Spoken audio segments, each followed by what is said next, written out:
পাল্টে গেল। অর্থাৎ সাধারণ মানুষ যে ইভিএমে ভোট দিয়েছে আর যেখানে গণনা কেন্দ্রে গিয়ে যে ইভিএম দেখা যাচ্ছে দুটো আলাদা। এটা কি করে হয়? এই অভিযোগ কাউন্টিং এজেন্টরা আমার কাছে করেছে, একাধিক এসছে,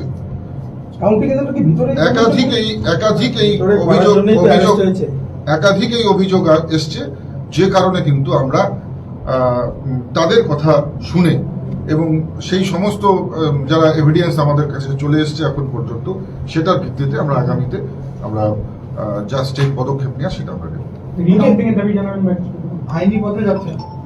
নিশ্চিতভাবে সেটা ভবিষ্যতে আবার আপনাদেরকে জানিয়ে দেওয়া হবে। তবে এটার জন্য যতদূর যাবার আমরা অবশ্যই যাব। দেখুন, হার জিত আছে, এটা নিয়ে আমাদের কোনো বিষয় নেই। নির্বাচন হয়, নির্বাচনে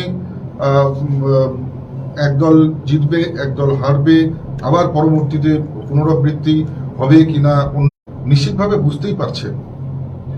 যে সমস্ত এক কথায় যে সমস্ত মাইনরিটি অধ্যুষিত যে সমস্ত অঞ্চলগুলো রয়েছে, সুটকাবাড়ি, ওকরাবাড়ি, এই ধরনের যে সুকারুর কুটি, এই সমস্ত যে মাইনরিটি অধ্যুষিত মুসলিম অধ্যুষিত যে অঞ্চলগুলো রয়েছে, সেখানে এক কথায় বহু বুথে এই ধরনের ঘটনা ঘটেছে এবং একই ব্যক্তি বারবার গিয়ে ভোট দেওয়ার মতন ঘটনা, এই ধরনের ঘটনা সেখানে ঘটেছে। নিশ্চিতভাবে আমরা বলবো যে এই 8% যে বুথ রয়েছে, এই 8% বুথে একটা কিন্তু ছাপ্পা সেখানে কিন্তু হয়েছে।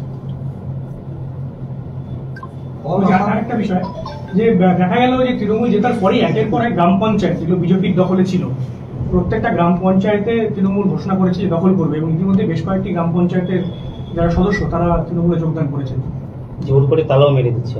দেখুন, তৃণমূল কংগ্রেস কি করছে সেটা বিষয় নয়। নির্বাচনের ফলাফল হবার পরে এই ধরনের একটা ট্রেন্ড আসে, কিন্তু আলটিমেটলি ওই শুধুমাত্র ওই পঞ্চায়েত একটা ব্যক্তি তাকেই নিয়ে যেতে পারছে, সাধারণ মানুষ কিন্তু যাচ্ছে। যদি কাতারে কাতারে সাধারণ মানুষ যেত তবে বিশ্বাস করতাম। আর বুথ সংখ্যার দিক থেকে সারা কুচবিহার জেলায় নাম্বার অফ বুথ, সেই বুথের দিক থেকে কিন্তু জয়ের সংখ্যা ভারতীয় জনতা পার্টির বেশি রয়েছে। কিন্তু যে সমস্ত একেবারে কোর মুসলিম অধ্যুষিত বুথগুলো রয়েছে, সেখানে আমরা একেবারেই ভোট পাই। অর্থাৎ সুটকাবাড়ি, ওকরাবাড়ি বা সুকারুকুটির মানুষ তারা আমাদেরকে ভোট দেয়। পোলারাইজেশন হয়েছে এখানে কুচবিহার জেলায়, কিন্তু এখানে মুসলিম পোলারাইজেশন হয়েছে। মুসলিমরা একজোট হয়ে, একাট্টা হয়ে তারা তৃণমূল কংগ্রেসকে ভোট দিয়েছে। কিন্তু হিন্দুদের মধ্যে সেই পোলারাইজেশন হয়নি। যে পোলারাইজেশনের কথা তৃণমূল কংগ্রেস বলে, সেই ভোট কিন্তু স্বাভাবিকভাবেই হয়েছে, সুন্দরভাবে হয়েছে। এবং নিশ্চিতভাবে বলতে পারি হয়তো কোথাও গিয়ে আমরাও সেই সমস্ত জায়গায় পৌঁছতে পারিনি। সুটকাবাড়ির মতন জায়গায় আমাদের সংগঠন নেই, পোকরাবাড়ির মতন জায়গায় নেই, তাই সেখানে আমরা ভোট পেতে ব্যর্থ হয়েছি।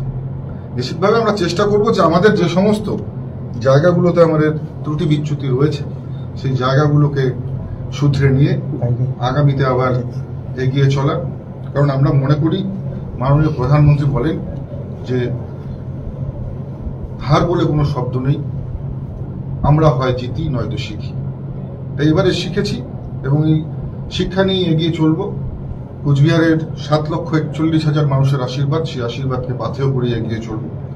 আগামী দিনে নিশ্চিতভাবে মানুষ আমাদের পক্ষে রায় দেবে এবং আগামী বিধানসভা নির্বাচন থেকে শুরু করে আগামী যা পরবর্তী যে সমস্ত নির্বাচনগুলো আসবে, সেই নির্বাচনগুলোতে আমাদের ত্রুটি বিচ্যুতিগুলোকে শুধরে আমরা আরো বেশি করে কি করে মানুষের কাছে যেতে পারি, মানুষের সঙ্গে থাকতে পারি, সেই চেষ্টা। কথাটা আসলে এর আগে তো এটা জেলা নেতারা সেই বিষয়ে কোনো কিছু আলোকপাত করেননি বা কোনো অভিযোগ? দেখুন, এই 7 দিন ধরে আমাদের কাছে অভিযোগ এসছে, এই 7 দিন ধরে অভিযোগ এসছে এবং এই অভিযোগ করার সময় 1 মাস রয়েছে। নির্বাচনের গণনা কেন্দ্রে কোনো সমস্যা হয়ে বা হলে পরে সেটার নিয়ম রয়েছে, তার 1 মাসের মধ্যে যে কোনো রকমের রিট পিটিশন জারি করা যায় তার এগেনস্টে, বা কোনো কিছু জানতে চাওয়া যায়, এটা নিয়মের মধ্যে রয়েছে। আচ্ছা, সংখ্যাটা একটু জানা যাবে কতগুলো ইভিএমের ক্ষেত্রে এটা হয়েছে? শতাধিক, 100-র উপরে, 100-র উপরে ইভিএমের ক্ষেত্রে এই ধরনের অভিযোগ আমাদের কাছে এসছে। তবে নিশ্চিতভাবে যদি তদন্ত হয় তাহলে পরেই এর পেছনে কি চক্রান্ত রয়েছে সেটা কিন্তু উঠে আসবে। দাদা আরেকটা বিষয় বলছি, আশানুরূপ ফলাফল না হওয়ার কারণ হিসেবে একটা বিষয় বলবেন, এই আরো সাংগঠনিক কিছু দুর্বলতা বা কোথায় খামতি বা কিছু অন্তর্ঘাত বলেছিল বলে মনে করছেন? দেখুন, তাহলে তো ভোট কমতো। আমাদের 2019-এ যা ভোট ছিল তার থেকে তো ভোট বেড়েছে। যদি ভোট কমে যেত তাহলে ভাবতাম যে মানুষ কম ভোট দিয়েছে কিংবা সাংগঠনিক দুর্বলতা রয়েছে। ভোট তো আগের থেকে বেড়েছে, তার মানে সংগঠন আগের থেকে আরো বেশি শক্তিশালী মজবুত হয়েছে। এবার কোনো একটা ফল হার পরাজয়, দেখুন যখন ইন্ডিয়া পাকিস্তানের খেলা হয়, ইন্ডিয়া হেরে গেলে পরে তখন বিরাট কোহলির নামে প্রশ্ন ওঠে, বিরাট ভালো খেললে ভালো হতো, রোহিত যদি ভালো খেলতো তাহলে জিতে যেত, ওর আউট হওয়াটা ঠিক হয় না, 6 মারতে যাওয়াটা ঠিক হয়নি, ওই সময় অনেক রকম ক্রিটিসিজম হয়। বাট এটা বিষয় নয়। বিষয় আমাদের কুচবিহার জেলার বিধায়ক থেকে শুরু করে, যারা কার্যকর্তা থেকে শুরু করে, যারা আমাদের পদাধিকারী রয়েছে, সবাই অক্লান্ত পরিশ্রম করেছে, অক্লান্ত পরিশ্রম করেছে। এটা বলবার বিষয় নেই, আপনারা সাংবাদিক বন্ধুরাও দেখেছেন। কিন্তু সামান্য ভোটের ব্যবধানে আমাদের একটা আপনারা জানেন যে পরাজয় হয়েছে। নিশ্চিতভাবে আমরা স্পোর্টিং মুডে সেটাকে মেনে নিয়েছি এবং আগামীতে এখান থেকে উঠে, এখান থেকে শিখে আরো এগিয়ে যাব, মানুষের জন্য করার চেষ্টা করব। আপনাদের রাজ্যসভার সংসদকে সেভাবে প্রচারে দেখা যাবে, সেটা কি কোনো ক্ষতি করেছে বলে মনে হচ্ছে? না না, যার যার দায়িত্ব যেভাবে পালন করেছে, নিশ্চিতভাবে সেখানে কোনো অসুবিধা হয়। মহিলা ভোটের কি প্রভাব ছিল? দেখুন, নিশ্চিতভাবে কিছু ভোট একেবারে প্রত্যন্ত গ্রামাঞ্চলে, কিছু ভোট যারা দিন আনে দিন খায় এমন পরিবার, সেইখানে মহিলা ভোটের উপর কিছুটা এফেক্ট হয়েছে। কিন্তু তা বাদে সন্দেশখালীর ঘটনাতেও পাল্টা রিপার্কেশনও হয়েছে। যারা শিক্ষিত সুশীল সমাজের মহিলা, তৃণমূল কংগ্রেসের বহু মহিলাও আমাদের ভারতীয় জনতা পার্টিতে ভোট পেয়েছে। এটা হয়েছে একদিক থেকে হয়নি, এটা বলা যায় যে দুপাশ থেকেই হয়েছে। কিন্তু তবে আমাদের একটা জায়গায় আমরা ডাউট করেছিলাম, যে জায়গাটা বারবার বলছি, যে মানুষকে প্রতারণা, প্রত্যেক বুথে বুথে ফর্ম বিলি করা, ঘর দেওয়ার নামে ফর্ম বিলি করা, কিছু কিছু জায়গায় মানুষ ওই জায়গাগুলোতে প্রলোভনের ফাঁদে পা দিয়ে একেবারে প্রত্যন্ত গ্রামের যারা সাধারণ মানুষ, গরিব মানুষ, তারা সেই প্রলোভনের ফাঁদে পা দিয়ে অনেক জায়গায় সেখানে সেই ফাঁদে পড়েছে, সেটাও আমরা প্রমাণ পেয়েছি। তবে খুব বেশি ডিফারেন্স তো হয়নি। যদি বিশাল কিছু ডিফারেন্স হতো তাহলে ভাবতাম যে হ্যাঁ, এফেক্ট হয়েছে। তাহলে আগামী দিনের কি পরিকল্পনা, কি কুচবিহারের মাটি আগলে রেখে রাজনীতি? দেখুন, একেবারেই আমরা, আমাদের কাছে হারাবার কিছু নেই। একেবারে শূন্য থেকে শুরু করে রাজনীতিতে আমরা যারা প্রত্যেকে এখানে রয়েছি, আমরা শূন্য থেকে শুরু করে এসেছি। কেউ এখানকার একজন ব্যক্তিও, আজকে যে কয়েকজন বিধায়ক রয়েছেন, আমাদের কুচবিহার জেলার সভাপতি রয়েছেন, বরেন্দা রয়েছেন, সুশীলবাবু রয়েছেন, নিখিলদা, আমি নিজে, আমরা কোনো রাজনৈতিক পরিচয় নিয়ে জন্মগ্রহণ করে তারপরে আমরা রাজনীতিতে আসিনি, বা রাজনীতির কোনো সোনার চামচ নিয়ে জন্মগ্রহণ করি। আমাদেরকে প্রত্যেকটা মুহূর্তে লড়াই করে উঠে আসতে হয়েছে। সেই লড়াইয়ে যখন প্রত্যন্ত গ্রাম ভেটাগুড়ির মতন জায়গা থেকে লড়াই করে উঠে এসে যখন ভারতবর্ষের গৃহ মন্ত্রণালয় নর্থ ব্লক থেকে এসছে, নিশ্চিতভাবে এখন তো 7,41,000 মানুষের আশীর্বাদ সঙ্গে রয়েছে। এই জমজমাট লড়াই হবে এবং মানুষকে সঙ্গে নিয়ে হবে, পথে নেমে হবে। এবং নিশ্চিতভাবে বলতে পারি যে আগামীতে আপনারা দেখতে পারবেন যে পরাজয়ের আনন্দে অন্ধ হয়ে তৃণমূল কংগ্রেস সাধারণ মানুষের উপর অত্যাচার করছেন, সেই তৃণমূল কংগ্রেসের যে পরিণতি হবে, নিশ্চিতভাবে আগামী দিনে আপনারা সেটা দেখতে পারবেন। বসো বসো।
তালা সিল করে দেওয়া হয়, লক করে দেওয়া হয়।